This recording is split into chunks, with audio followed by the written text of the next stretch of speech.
Well, in this series, we're going to go step by step until we understand what exactly is ailing the boy child. We'll talk to a number of them from different walks of life and see how their lives are like. Hey, welcome back, viewers. Like I had promised, we will get you someone to get to understand if the boy child that we are discussing today has rights. Well, the boy child has been neglected for quite some time. And in this show, Barazani na Baraza, we have decided to get deep into the subject and discuss the boy child. Get to know what is ailing the boy child and get to understand if there is anything we need to do so that we place the boy child where they are supposed to be.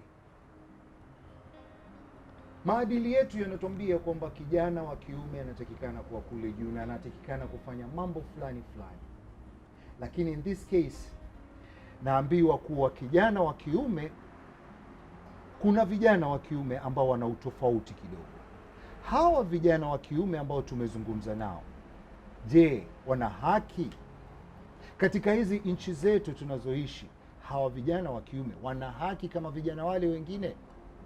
Kutusaidia kuelewa mada hii, tumemwalika lawyer aje hapa ili kwamba atuelezee kinagaubaga if these boy childs have rights. Welcome to the show. Asante. Now, kindly introduce yourself. And today we're actually talking about the LGBT. Yes. And specifically the boy child who is of a different gender. I don't know whether they decide to do that or whether the society has made them go that direction or whether it is natural for them to be the way they are. But based on probably the understanding that we will get from the law, we will get to know whether they actually have rights. In Kenya, I'm not sure about this, but I'm told that kind of gender does not apply in any kind of legal perspective. Yes. In several European, American, and I think South African countries, it does apply and it is appreciated and respected. What do you have to say about Kenya? So thank you. So my name is Kioko. Yes. I'm a lawyer. I'm also a human rights defender. Yes, Kioko. And I also offer my legal services free of charge to members of the LGBTQ community. Why free services? I do that because they are vulnerable. There are people that are downtrodden. There are people that the mainstream legal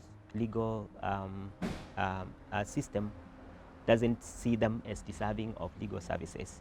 There are also people who are vulnerable and disadvantaged, and they need a special understanding and support. Why do you think the legal system does not think, they don't think that they deserve legal services? There are several issues, and to start, it's the law itself. The law says that, for example, people believe that the law says that, for example, two men cannot have sex.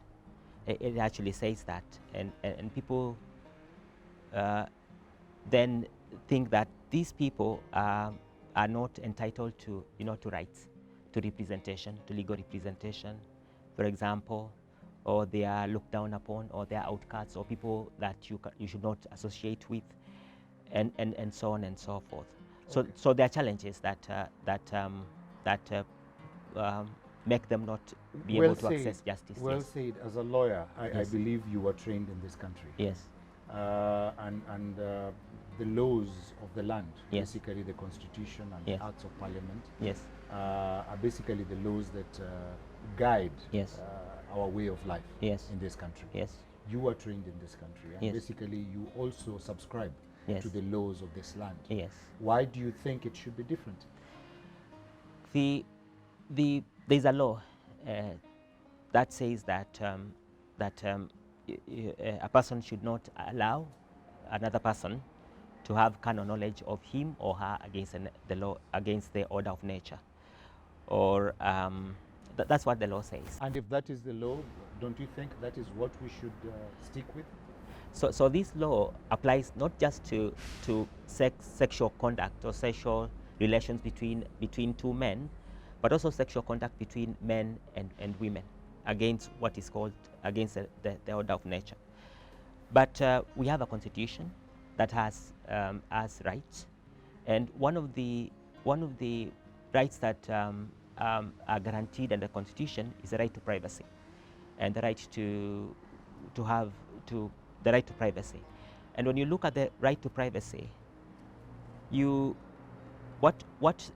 you expound on that right, it gives you the right to think freely and be autonomous, and to have not to have your private affairs either exposed or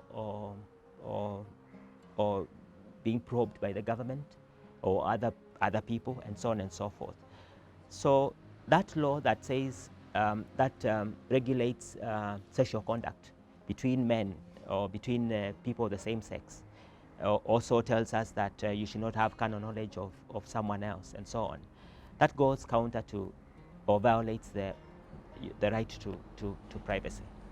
So that's why that law in other countries, like you mentioned South Africa, yes, and other European countries, that law has been overturned. This is a colonial law. It's a law that was brought by colonialists, and it has no place in a democracy, in a country that believes in the rule of law. It has no place. My thinking is this: I'm not disputing what you're saying, but Yes. my thinking is this: if say one is sale of drugs, Yes. Sale of illegal drugs, Yes. is illegal. Yes. I'm not talking about the hospital. I'm Yes. talking about the other drugs. Yes. It's illegal, and you know that it is. Yeah. It is actually in the law. Yes. So if I go and probably do a transaction in a private place, Yes. quietly so, Yes. without anybody seeing, Yes. Isn't that still illegal? It is illegal, but two issues that arise from that. The fact that a law says something does not make that law a good law. A law has to conform to the constitution, and after the new constitution was enacted, it was upon Parliament to go through the law that was in place, the statutes and other laws and policies, to ensure that they conform or align themselves with the new constitution. That was not done, and a lot of laws are still unconstitutional because they have not been amended to conform to the new constitution. The second issue is that you mentioned that this illegal transaction is taking place in a private place. Yes. So you raise a good point that because an illegal transaction is happening in a private place, the police and the government have the authority to go into that place and prevent that crime from happening. You are right. But the law that we're talking about, the law that regulates sexual contact between two persons of the same sex, is a law that goes beyond that, goes to our minds, about how we think, how we exercise our free, the right to think freely and act freely and express ourselves. And that's how we express ourselves through the people we love, the way we have sex, the way we conduct ourselves in private with the persons we love. And that law tends to regulate that, and that's violates our, everyone's, not just people of the same sex, trying to have sex, but also people of the opposite sex also, going about their sexual activities. They're also privately. They're also regulated by that law, and that's in a democratic society, in a free society. We cannot have that. A government that regulates the way people have sex. That should not. Let's talk about choice of gender. Yes. Again, our understanding is that when you're created a man, you are a man. Yes. When you're created a woman, you're a woman. Yes. And I want to believe that basically even our laws, Yes. the spirit of our laws, Yes. emanates from that. Yes. So in essence, if one behaves otherwise, Yes. then naturally you're going contrary to our understanding of what life is all about. Yes.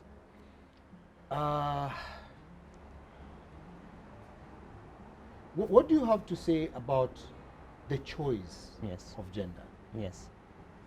In this sense, this is what the law says. Culturally, this is the way we were raised. Yes. And this is what we know how to do things. Do you think Yes. it is okay just to choose who you are supposed to be? Do you have an understanding of that? Yes, you're right. According to the law, yeah. do you have a right to choose? There is, I think the law recognizes to the male and female gender Yes. for now Yes. in this country. And you remember when you're filling those boxes in forms, they say you tick whether you are male or female. But that leaves out other persons, people who may have people who, transgender people, for example. I do not think the transgender people choose, or you choose your gender, and they should be allowed to, if they feel that someone feels that I'm not a woman, or someone feels that I'm not a man, then they should be allowed to indicate or to express the gender that. Don't you think this that- will corrupt the society? Because everybody can actually choose to be anything. No, I don't think. Where am they- I driving to? Yes. I'm driving towards. I'm sure this case was determined and done away with. Yes. The Audrey case. Yes, yes, Do you remember? yes. Please take us through that and probably what you can help us understand Yes. with the case Yes. that we are talking about. Yes. In this case, if I'm to recall, she brought a case. I think she was born, and the documents indicated that she was born male. Yes. But then she realized that she was not male, that she was a woman. And the documents still indicated, all the certificates and other documents indicated that she was male. Because she basically grew up as a boy. Yes, She yes, went to school basically as a boy. yes, All her upbringing basically was, as a boy. yes, yes, it was. I Then- believe it was. Yeah. Then probably she started feeling otherwise. Yes, She started feeling otherwise. yes, Later. And this is now where we are talking about choice. yes, So one can actually choose to change from a man to be a woman, and all the documents that probably were saying otherwise Yes. can actually be changed, and you become the other sex. The court said that yes, she had the right to have the documents changed to reflect the gender that she felt that was her gender, and that's what the court said. But I think whether it's a matter of choice or and people also argue, for example, why are you gay? Why are you lesbian? Why are you this way? I do not think that that's the question. That's the right question to ask. The question or the point is that that may not be important. The important thing is that you have the right to do what you're doing, and that's what is important. It's not an issue of the gender aspect. We're not looking at the cause, and I think we should not look at the cause of why you the way you are, why you gay, why you lesbian, why you transgender, and so on. If I realize that I'm a transgender, I should have the right to change my documents. I should have the right to live the way I am. I should have access to medication, access to support, and my documents and the law should support me to be who I am. But if you're in a regime where that is not recognized, and there are a lot of problems, limitations, accessing documents, accessing medical health, services, and a lot of other complications. regarding gays, lesbians, and bisexuals, and so on, that it's, whether it's a matter of choice or upbringing or or environmental, social, causes or reasons, that for me, and as an advocate, as a lawyer, may not be the issue. The issue is this person, whether gay, lesbian, transgender, or intersex person, or queer, or someone who does not even align himself with any of those of those um, of those boxes, so to The say. different sexual orientations Yes, as that we are not accustomed to. yes, exactly. So he or she has the same rights like everyone else, and therefore we should not ask. For me as a lawyer, I should not ask, and I tell people not to ask, why is he gay? Why is he a lesbian? Why is he a transgender? And so on. But this person is a human being. Is a Kenyan, a citizen, a law-abiding citizen, and is entitled to all the other rights as everyone else is. You see, much more of what we do, we learn. We were raised in a certain way. Yes. And the best way of learning is through our eyes. Yes. Basically, we have six senses. Yes. And in the process of touching all these six senses, Yes. we get to learn. Yes. And we get accustomed to a way of living. Yes. And probably that is one of the reasons as to why Kenya Film Classification Board has been very critical of some of the drama series and films that people watch, Yes. which also help in changing our perspective of culture Yes. and our understanding of who we are. My thinking is this, Yes. that probably they're right. As a normal Kenyan, Yes. as a lawyer, Yeah. what do you think? The Constitution gives us, the Kenyan people, the right to freedom of expression, and that includes the freedom to receive ideas, to analyze those ideas, and to think the way we want to think And freely, make judgment by ourselves. to make the judgment by ourselves, and also to, if we want to impart those ideas and our thoughts on other people, we have that freedom, so long as it's not hate speech, it's not propaganda for war, that. So that when you come to now to censor the discussion or the ideas that are flowing to the citizens, you're obstructing that freedom of expression, the freedom to receive ideas, to think them through them, and to reach your own conclusion and judgment. So you cannot say that I will block this film from being watched by people. What you're doing is you're censoring. You're assuming that they cannot make a judgment by themselves. So you start blocking movies being shown and so on. You can classify, and you have the mandate under the law to classify. You can say 13 years, 16 years, and so on. And so you can do that, and that's the measure of the Constitution allows that you to to put some measures, some measure to see that that right is protected, but it's also other people also enjoy their rights. So they have the instruments under the law to make sure that people watch the movies and the films and listen to the discussions. But if they want to protect, like say, young children, they can do that, and there is their mechanism to do that without violating rights of many people and the entire I hear you. population. Yes. I'll speak like a normal Yes. father, normal, Yes. normal grown-up male Yes. man, Yes. rather Mm. African man, Yes. so to speak, Yes. and probably a representation of how some of the men think. Yes. That without a male figure Yes. in family, Yes. there's usually, excuse me, there's usually a little bit of lapses Yes. in the growth of the children Yes. without a male figure. in the Yes. house. Yes. And more often you'll actually realize that the gay community, so to speak, more often there is the aspect of family Yes. disintegration Yes. or Yes. collapse or something, family structure collapse or something like that. In law, do you take consideration to such like things Yes. before you actually come to fight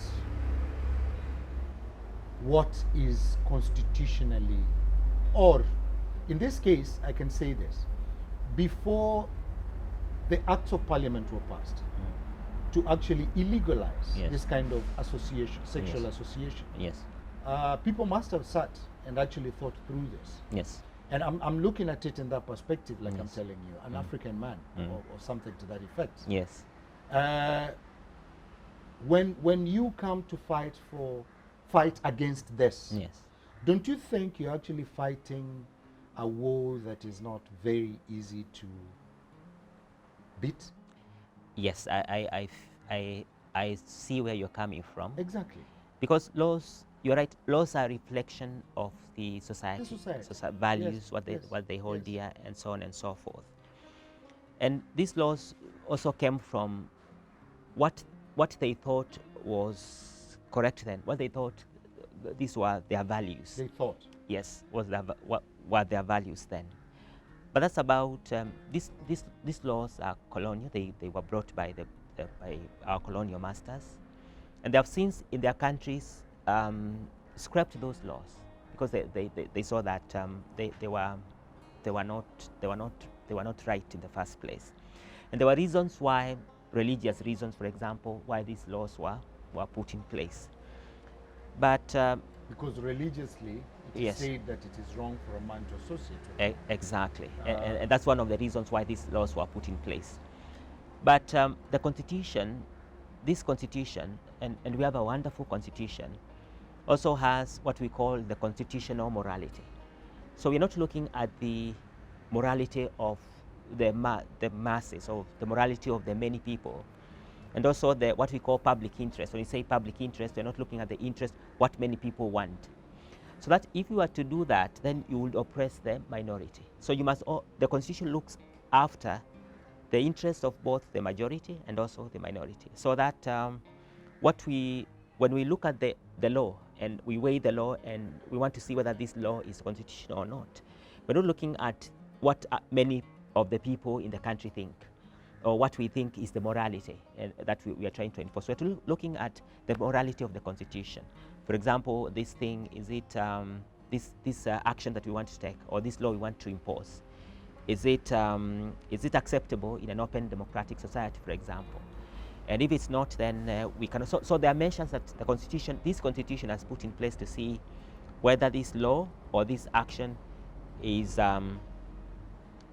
good or not. And looking at now you can't argue from a point of this is an African, this is immoral, this is not acceptable by, it's not religious, it's not acceptable by many people. So that's not the argument, and the court will not, the court is looking at that law or that action, will not be persuaded by what the majority say, or what our culture says, or religion says. But what the law says. What the Constitution says. Those are the values that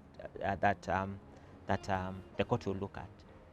It's Yes. actually good because someone said that the law, everybody has interests. Yes. Everybody Yes. has interests, and if there wasn't anything to basically balance the equation, Yes. then the world would have been a rotten place to live True. in. True. And the law actually came to assist us so that we can become a sane society, Yes. which is very true. Yes. What do you have to tell those who think Yes. that being in this kind of gender, it is wrong?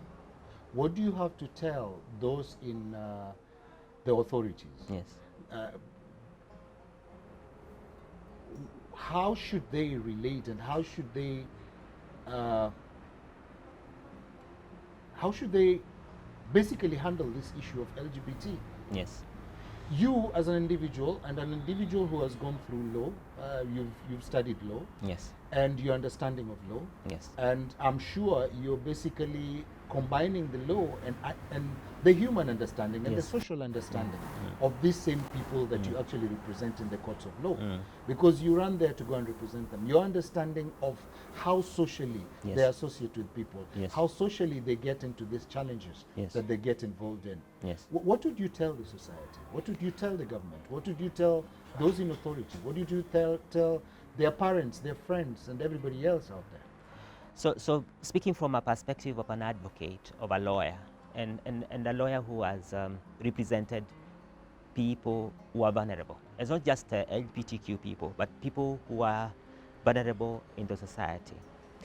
I would say, firstly, the law that prohibits same-sex relations, it does not apply just to gays, lesbians, bisexual, transgender people, and so on.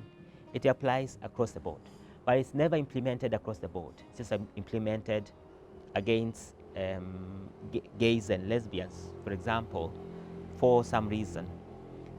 And that law is not constitutional. It is unconstitutional. And in many democratic societies or countries, that law has been abolished. And it should be abolished. And of course, there are cases in court that are trying to challenge that law to do away with it. The other thing is that whether you're gay or lesbian, bisexual, transgender, intersex person, or queer, you have the same rights as everyone else, and they should be respected, whether irrespective of your sexual orientation or whatever. The other issue is, in a country that there is the rule of law, all rights will be respected, irrespective of who or what that person is. So that you find, if this country does not respect the rights of children, for example, or women, or prisoners, or any other group, rights of or gay people, all other rights will not be respected. So that's key in a country that believes in the rule of law. All rights should be equal. All people should be treated equally, and rights should apply equally. And that's Palipo na it. wazee hapaharibiki jambo. Yes. Sawa? Yes. Palipo na wazee hapaharibiki jambo. And the essence and reason Yes. as to why a man lives in a family setup is for procreation. That is. Let's not go to the Bible. Let's not go religious. Yes. But you wouldn't have been here if we never went that way. Yes. And that is why in our minds we've always believed that that is the right way. Don't you think, as a lawyer, when you actually push this agenda, you're actually stopping a natural course of nature Towards towards kuumbwa kwa wanadamu? Because honestly, yes. I get what you're saying. You're saying that this is a natural. yes, I'm still talking to a lawyer Yes. who was born Yeah. courtesy of a certain way of Yes. living. Yes. All right? Yes. And this is what a human being is doing. Yes. And because of your coming into perspective, Yes. you're alive. Yes. There was a process Yes. that your parents went through, Yes. and you were created. Yes. The essence of sex, basically, Yes. was meant to be Procreation. procreation. Yes. For procreation. Yes. For me and you to be born. Yes. And that is why we're here. And we increase the numbers. Yes. That other one is very different. Yes. What motivates you to go against the force of the wind? Interesting. That actually that argument is the one that gave rise to the law that we have now, that non-procreative sex is forbidden. So a sexual act that does not lead to children should be discouraged. That's the argument that gave rise to the current law. But the kind of things that I see and the kind of cases that I do, and people should when you're talking about for example, me going to court, what I see is people being evicted from their houses, for example, or being terminated from their jobs, for example, or being beaten in the street or robbed because of what or who they are. So that's basically the line of legal representation. exactly, exactly. So we are saying that these people, whoever you are, it doesn't matter. I hear you. You have the same rights as everyone else. So hear you. they should be evicted. They shouldn't be, assaulted in the street. They shouldn't be beaten up. And that's the argument, basically. It's a private life. Yes. It's the way they want to live. Yes. But they should not be judged based on that. Exactly. They should not operate in business based on that. Yes. They should not relate based on that. Yes. That is very private. Yes. So their rights should be respected as human beings. Exactly. That is what you're saying. Exactly. Well, viewers, you just heard it from an expert who is very articulate and very passionate about this subject. He's actually gone through the strides to represent these people and make them feel at home. We are talking about the boy child. It does not stop them from being the boy childs that we have. It does not stop them from being the brothers that we have. It does not stop them from being the uncles that we have. They are still our brothers. They're still our uncles. They're still our fathers. So, in essence, what we are learning here today is that the law discourages some acts. But what the lawyer has just told us, that the Constitution is supreme and right to privacy is for all. Do not look at me with that eye of, no, he does this or he does the other. It does not stop me from being the human being or the boy child that I'm supposed to be. Thank you. See you in a bit.